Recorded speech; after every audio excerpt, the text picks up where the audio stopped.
Урматтуу мекендештер, мына бүгүн биз курт түшүрүүнүн бүгүн качанчы күнү? 3-чү күн экен, Так, кызыңыз канча жашта? 12 жашта. Так, сиздер бүгүн 3 күндөн бери диетаны кармап атасыздар. Сууну ичип атасыздарбы? Так, только күрүч жеп атасыңар. Biraz гана картошка, biraz гана сухарь жеп атасыңар.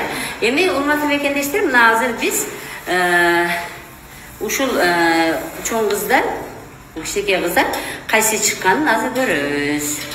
Так. Мынакей бул менин ассистентим, неме көрсөтүңүз, чылдырыңыз. Булар мына үйдө көтөрүңүз. Мынакей. Бул аскарида. Жанында мына аскарида ичинде өзүнүн жумурткалары менен эми сурашып атышат, бул деген ичеги го, ичегинин жок, ичегинин ичи срезисте мындай түшкөндө адамдын ичи ооруп балык тура албай калат, урматтуу мекендештер. Бул ушул курттун эле аскариданын ушу биз берген чөптөн кийин ушундай болуп бузулуп, телосу бузулуп түшкөндөгү гербези. Так, бүгүн 3-чү күн экен, дагы 2 күн көрөбүз. Сиз экинчи балаңызды алып келдиңиз, өзүңүз дагы эме болуп атасыздар.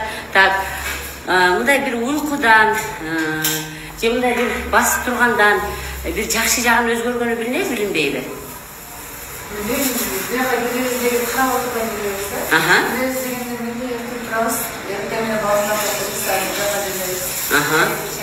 Так, булар түнү кандай уктачу эле? Түнү мындай ширеке акчу эле булардын өзү.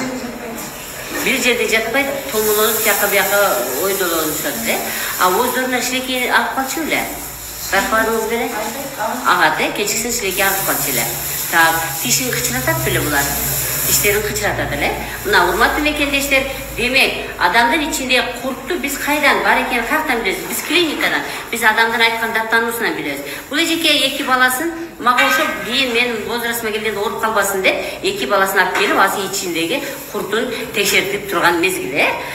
Демек, балдар түнү тиштерин кычыратат экен, ширеке агат экен. Эми азыр 5 күн тазалагандан кийин анан биз бул балдардын абалын дагы көрөбүз.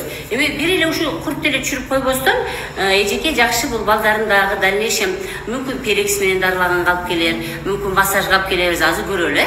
5 күн ичегин тазалай берели, андан кийин менин приемумда болосуңар. Урматтуу мекендештер, келиңиздер, жаш балдардын бардыгында сөзсүз түрдө ичегидеги курттар болот. Мен бул рекламаны чыгарып атканда эле айтканмын. Кыргызстанда 25 курт регистрациядан өткөн. Анын өзү 250 курт бар, ошонун 25-и Кыргызстандан өткөн. 10 адам турган болсо, сөзсүз түрдө 8-inde сөзсүз түрдө ичегисинде курт болот. Демек, биз ичегиде курттарды тазаламайынча биз оорудан арылбайбыз.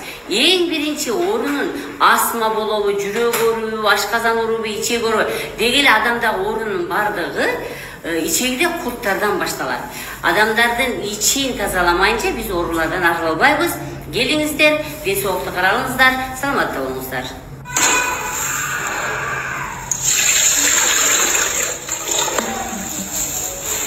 13 жаштагы кыздын иштен чыккан курттар.